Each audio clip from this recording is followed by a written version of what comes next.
I want a little more. He wants more. Yeah. Because G says they played like absolute trash. And, Bull, you don't These guys all think he's played trash. I didn't think it was the penalties. We're going to open that after I get your word from FanDuel here because we still have 4 reads to get to in the next 55 minutes. FanDuel is America's #1 sportsbook. They are the #1 sponsor of the Ultimate Cleveland Sports Show as well. And right now they have a little something different for everyone out there. Starting now through September 22nd for 1 more week, all FanDuel customers can bet $5 and get a 3-week free trial of NFL Sunday Ticket from YouTube and YouTube TV. Then with the YouTube TV base plan, you'll be able to watch every regular season Sunday afternoon at a market game. All you need is a Google account and a current form of payment, and you can cancel anytime you want. Just visit FanDuel.com/UCSS to download America's #1 sportsbook. Bull, take it away. You don't seem to think they played that bad. I didn't think they played that. Now, the penalties are inexcusable. And that's a big part of it, and that's why the grade goes down, no doubt. But I thought when they weren't committing penalties. Other than that, was the play enjoyable? I actually thought it was enjoyable, their play, besides that. I thought they held up. I thought for the most part, he had time to throw. Mm-hmm. He did have time. I thought they ran block very well. They only got in 2 this game. sacks, right? Mm-hmm. Jacksonville? Only 2 sacks. It wasn't like week 1 he was under a lot more pressure. Again, some of that was on him, some of that was on the offensive line.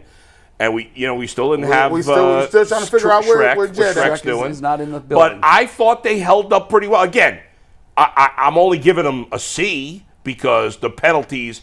But the penalties are terrible and has to be cleared up. It's inexcusable how bad it's been. Yeah. But I thought when there weren't penalties, and again, you can't throw that out. That's a part of the grade. You're saying C without the penalties, but what's your overall grade? No, I think it's C. Oh, even because with the penalties, because I thought I've got them at a C minus. Okay, but that's not that big a difference. No, because I think you're right. They held up. Yeah. And there were a lot of times where he had a relatively clean pocket. Yeah.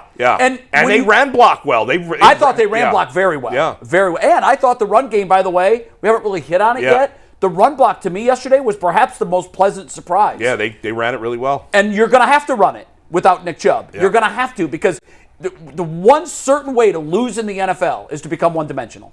When you've done that, you're halfway to losing. Yeah. And so I was really pleasantly surprised at the run blocking. I thought that was good. I also thought that Ford showed more patience yesterday. Well, and I know we're going to come back around to this, but and Bull, I think of you every time this goes down.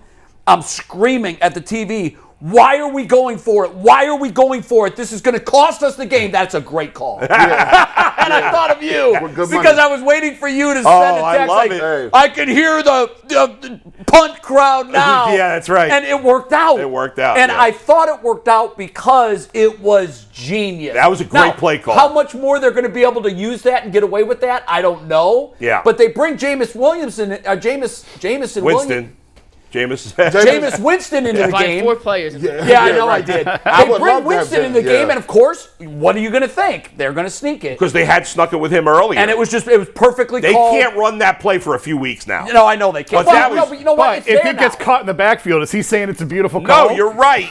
But I was killing the call. I'm like, this is why we're going to lose the game. And then I'm saying that's the best call I've seen all year. The Jags totally bought the quarterbacks. They did. They were all in on it. And Ford this is Kevin, and it goes back to the 3rd down call that some people hate. Yeah. He is aggressive all the time. That's the reverse. You live with it and you die with it. I liked it because he had the correct personnel in. He knows what Twinkle Toes wants to do. He's like, listen, show me green pastures. Let me get up outside on this one because I'm going to. And it worked. I gave him kudos for that. But the offensive line, you thought they were awful. Here's why.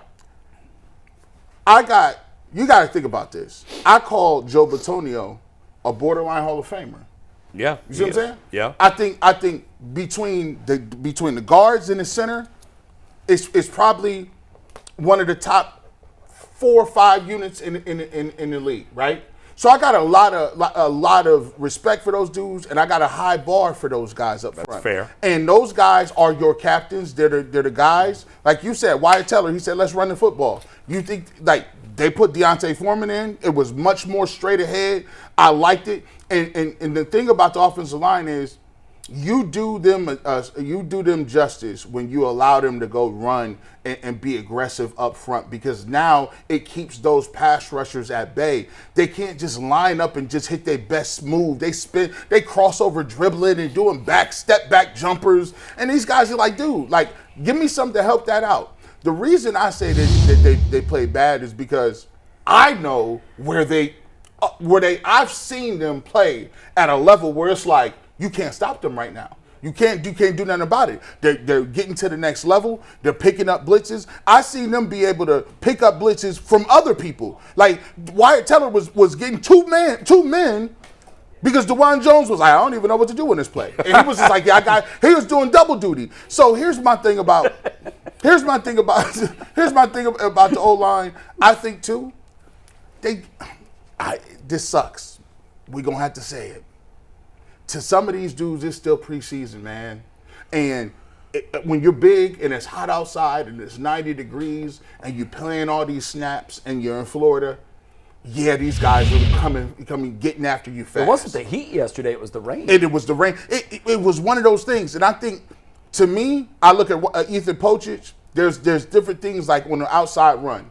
Sometimes you got to let the guy go. Like, it was a good block until this, but let him go. I gave them. In this game, I gave them a D. And the reason I gave them a D was, look, if we eliminate just half of those penalties, right, the game's done. The game's over. The game is finished. There's still some communication errors up front. And here's the thing. I'm giving them a D, and we already know what I feel about James Hudson. Yeah, so he's already going to bring the average down a little bit anyway, just because he's out there. They got to clean that up. But here's the great thing about it. Can they? Heck yeah. Listen, they played, to me, two of the worst games that they played in a long time. You think it's a coincidence because it's after Callahan? I think that could have a little something to do with it, too. There were plenty of games over the last few years where we complained about the offensive line. Not to this point. They picked stuff up. I don't know. There were a few where, but not. See the. How about the game against the Steelers where Baker got destroyed? Everybody was going bananas. Oh well, that was an all-time collapse. They had Hudson, and One no help against with a TJ tight Watt. end, and Baker got that was sacked way like worse than either of these games. That game. That was egregious. Yeah. It was at the end of the year. Yeah, that game was trash. Yeah. But my thing is, look, It's Baker's last game here. Yeah, that was it, right? It was his last Remember, game. Baker's agent came out and said, "I'm not sure that wasn't." Remember the conspiracy I theory? remember that. Like, would you just put my guy out there to be a punching bag? Thank you. I think they play bad, but I think that they can get exponentially better. So we're all over the board. I want to see what Jay has, because you got a C, I got a C minus, you got a D. I don't think they were terrible. I don't think they were great. If you're going to kill them for some of the holding calls, have got to get cleaned up. Yeah. Obviously, Yes. Awful. When 4 of your 5 starting linemen are flagged for holding in the same game, I don't know if I've ever seen that before. Where 4 different guys and guys who don't normally get flagged, but Tony doesn't get flagged for holding. How many times do you hear 75? Hold on never. 75. No. Hold on And 77. 55 a lot. Yeah, usually it's the tackles. If anyone's getting holding calls, it's the tackles. Rarely is it the center and the guards. That's got to get cleaned up. I think it will. Now, a lot of times those holds happen because they're just getting beat. Sometimes. Yes, sometimes. And that's part of it. Up front, that's part of it. Yeah. Those guys get paid Yeah. too. Some holding And sometimes is going to they're be good. a part of it. Yeah. If your quarterback's going to take a blindside hit or you're going to take a 10-yard right. penalty, that one's And easy. I mentioned this last week. I still think that, he's been here 2 years and 2 games now, but he's still not a ton of games with Deshaun. I still think some of these guys are getting used to where he's standing. I think he's not where they expect him to be because he's mobile and he's moving around. Let me give you this. Me and my brother, we got into a knockdown drag out. Shout out to my brother Bryce. We down the stairs watching the game, right? And Did you actually fight? no, he's way bigger than me. Like, Oh my God! What? Way bigger than you? Yeah, my brother. My I goodness. met him. He's bigger than me. He has me about like. Who wins? I throw you guys in a But cage you're for taller 3 than rounds. him. Yes, but he has me by like 40 He does. pounds. He weighs a lot more than you. He do, weighs yeah. like 40 pounds. He's about 6'3". I'm taller than him, but he still has me at 40 pounds. Wow. We got in a knockdown drag out argument about the same thing you did. You said.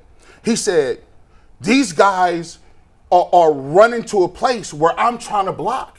And all of a sudden, they're not supposed to be over here, and I'm got a guy over here, and then all of a sudden, I'm caught holding because the defensive lineman is switching, going to the other place. And he said that happens on the run too. Like the one play on Did poachers. he play offensive line, your brother? He played at So OU. he has a good understanding of that. He played the same time as me. So he played. So he has a guard really and good tackle. understanding of So what he's he saying. was hot. When they kept calling, he said, these dudes ain't got no discipline. The quarterback can't be running around. If it's a 3-step, 5-step, they got to be at the certain place because we lining up trying to set the pocket up. Right. And when you jerk and move out this way, like I said, we was going at it, right? And I said, well, look, man, at some point, y'all can't want to finish everybody off. You can't want to finish. They want you bloodthirsty for them finish moves. Can't want the pancake every time. When the guy is by, you got to let him go. But there is something to be said by that because offensive linemen do say, listen, man, that has a lot to do with They that. expect you to be in a certain spot, and when you're not there, it mucks everything up. I want to use a different word, but I use muck. It mucks everything. But if you want to kill them for some of the pass protection, they got Jerome Ford and Dante Foreman to 4.3 yards a carry. I'll give him Mike that. is running backs next. So you can't. I'll give well, him- Yeah, hang on. it can but, mesh together. Wait, but hang on. Before we do that, go. Well, no, give him that. go ahead. There's one more thing I want to say about the Yeah, offensive no, line. my point's completely Okay, off top. so if you want to kill them for the pass pro, you got to credit them for the run blocking I agree. because. Yeah. Which is why they're a C to me. I agree. And here's the last thing. I just looked it up because I didn't believe it myself. I gave you a lot of numbers last week about why it wasn't on the line and he was holding the ball too long and everything else. And I was using a lot of the pressure numbers, and I just looked up time to throw. So on the aggregate, all throws, dropbacks, time to throw.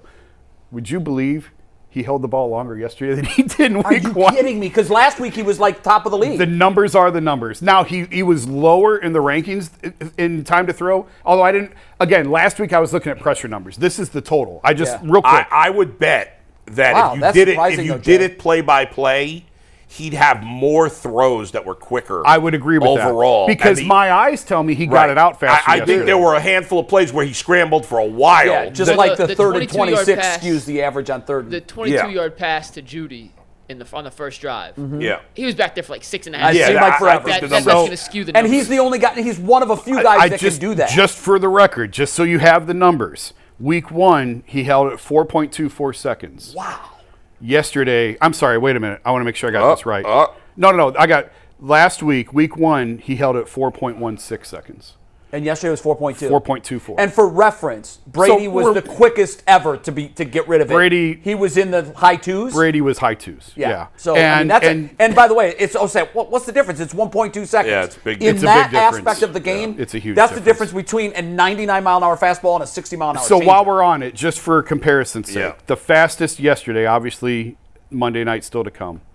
Kirk Cousins 2.99 was the fastest on the day of getting rid of the ball. if Justin Herbert 3.06, he was second, and the ones holding it the longest, Josh Allen number 1 at 4.8, Caleb Williams number 2 at 4.6, and Deshaun Caleb was Williams, 4.1. That's Wow. real quick. I just want to point out, I like those numbers, but it's a quarterback style that leads to those numbers. That's Right, exactly it is, right. absolutely. That's Josh exactly Allen, right. Watson, like those guys are always They're gonna test always higher. gonna hold the Brady ball longer. couldn't do that because he would have Exactly. been on his back. And I'm watching the Houdini play. I was just really curious. He had 7.2 seconds. Right. Those before are he going to threw the ball really on that skew the play, numbers. which just skews yeah. it all. So Obviously, there Those are plays numbers are where he's valuable, going to but run it's- and keep it alive. Yeah, but Bull's point Obviously. is a good one. I Yeah. think if you sometimes you got to take the 3 highest and the 3 lowest out and Right. then look at the average.